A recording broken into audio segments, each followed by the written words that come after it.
The Oval Portrait by Edgar Allan Poe.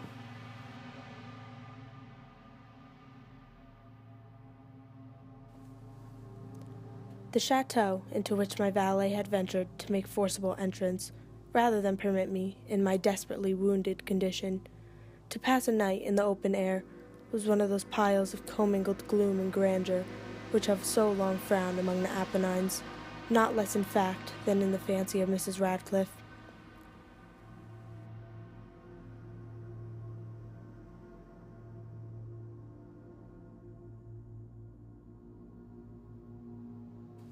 To all appearance, it had been temporarily and very lately abandoned. We established ourselves in one of the smallest and least sumptuously furnished apartments. It lay in a remote turret of the building. Its decorations were rich, yet tattered and antique. Its walls were hung with tapestry and bedecked with manifold and multiform memorial trophies, together with an unusually great number of very spirited modern painting in frames of rich golden arabesque.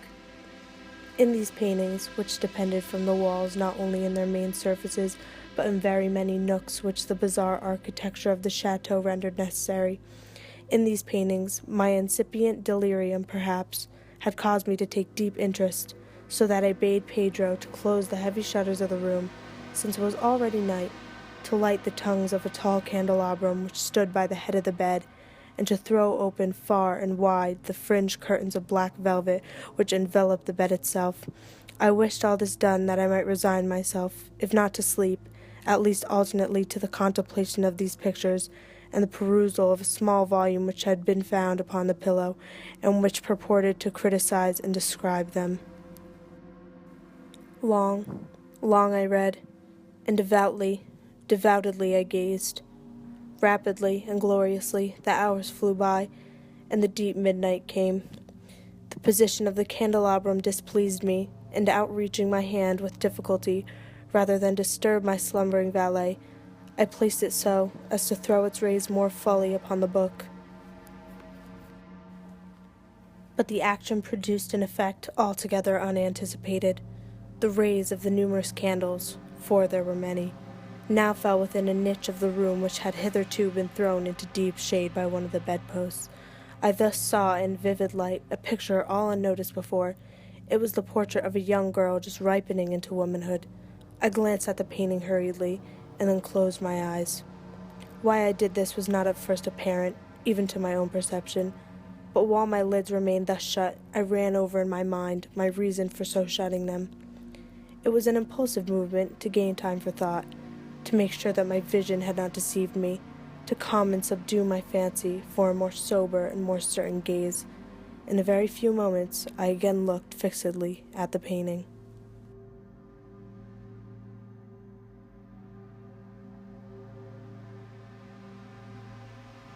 That I now saw aright I could not and would not doubt, for the first flashing of the candles upon that canvas had seemed to dissipate the dreamy stupor which was stealing over my senses, and to startle me at once into walking life. The portrait, I have already said, was that of a young girl. It was a mere head and shoulders, done in what is technically termed a vignette manner, much in the style of the favorite heads of Sully. The arms, the bosom, and even the ends of the radiant hair melted imperceptibly into the vague yet deep shadow which formed the background of the whole. The frame was oval, richly gilded and filigreed and moresque. As a thing of art, nothing could be more admirable than the painting itself. But it could have been neither the execution of the work, nor the immortal beauty of the countenance which had so suddenly and so vehemently moved me. Least of all could it have been that my fancy, shaken from its half-slumber, had mistaken the head for that of a living person. I saw at once that the peculiarities of the design, of the vignetting, and of the frame must have instantly dispelled such idea, must have prevented even its momentary entertainment. Thinking earnestly upon these points, I remained, for an hour perhaps, half sitting, half reclining, with my vision riveted upon the portrait. At length, satisfied with the true secret of its effect, I fell back within the bed. I had found the spell of the picture in an absolute lifelikeliness of expression, which, at first startling, finally confounded, subdued, and appalled me. With deep and reverent awe, I replaced the candelabrum in its former position. The cause of my deep agitation being thus shut from view, I sought eagerly the volume which discussed the paintings and their histories. Turning to the number which designated the oval portrait, I there read the vague and quaint words which follow. She was a maiden of rarest beauty, and not more lovely than full of glee. And evil was the hour when she was, and loved, and wedded the painter. He, passionate, studious, austere, and having already a bride in his art. She, a maiden of rarest beauty, and not more lovely than full of glee, all light and smiles, and frolicsome as the young fawn, loving and cherishing all things, hating only the art which was her rival, dreading only the palette and brushes, and other untoward instruments which deprived her of the countenance of her lover. It was thus a terrible thing for this lady to hear the painter speak of his desire to portray even his young bride, but she was humble and obedient, and sat meekly for many weeks in the dark, high turret chamber where the light dripped upon the pale canvas only from overhead. But he, the painter, took glory in his work, which went on from hour to hour and from day to day. And B was a passionate and wild and moody man who became lost in reveries, so that he would not see that the light which fell so ghastly in that lone turret withered the health and spirits of his bride, who pined visibly to all but him.